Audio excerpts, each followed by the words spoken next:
Vincenzo is the best drama of 2021. I said it. And I know some of you will say, oh, the year is not even over. How can you say that? Some shows are coming up. I know.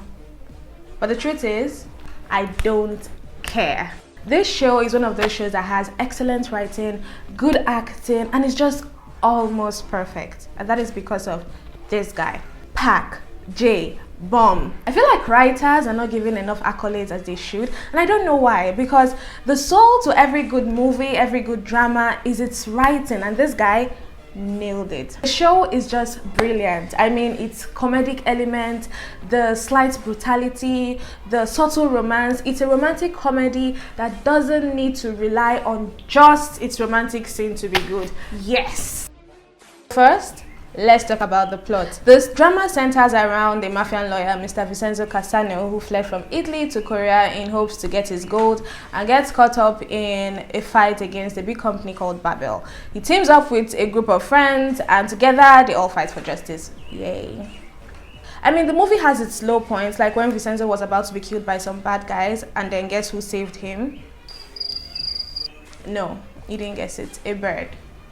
A bird and his family, or whatever this is called. I don't know. I mean, it was hilarious and dumb, but I'll take it. Any day, anytime. Every episode leaves you in utter excitement and expecting of the next, because every character understood the assignment. Which brings me to the next thing, the characters. The first on the list is Vincenzo Cassano, played by Zhang Jin. He is a mafian lawyer, a very cool one. I mean, we get a lot of this.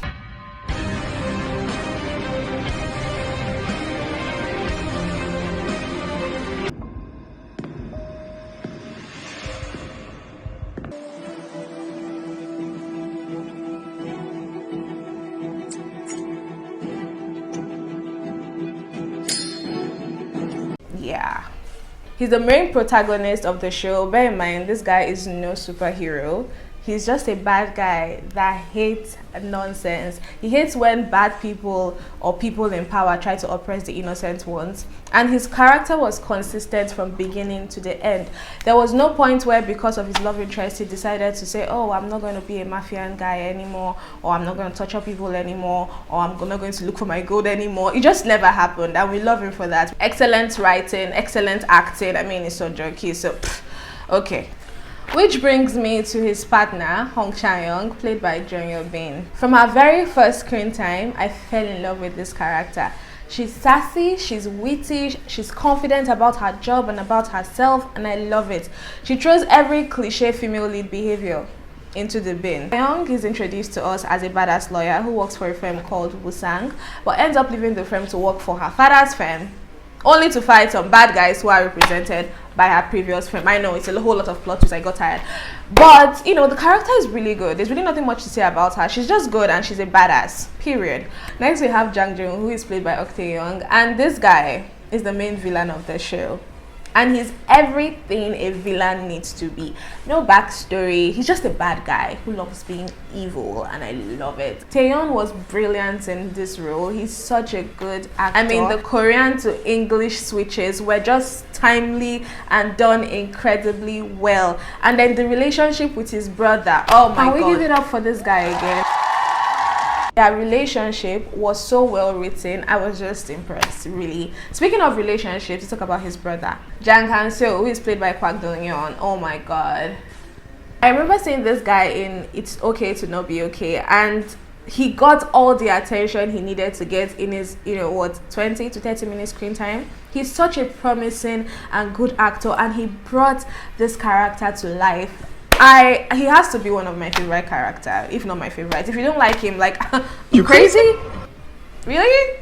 This show has so many good characters and good acting that it doesn't need to rely on just the main protagonist to be good. We have Choi Myung-hyo, excellent acting, evil and just overall wittiness, love her. We have Jo Han-chul, brilliant. We have the Gwamgwa Plaza guys, oh my God, love them. We have this guy, we have this guy, we have this girl, we have this couple. Oh, it was just like peeling onion. Every character had layers upon layers upon layers that we couldn't wait to unfold. I remember watching episode to episode and getting to this part.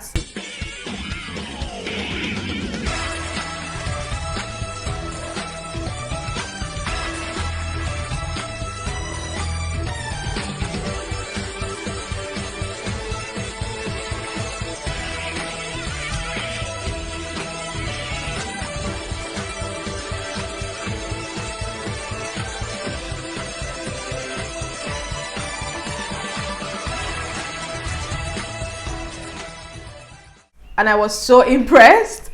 Saw it the second time, still impressed. And oh, can we just talk about the good soundtrack?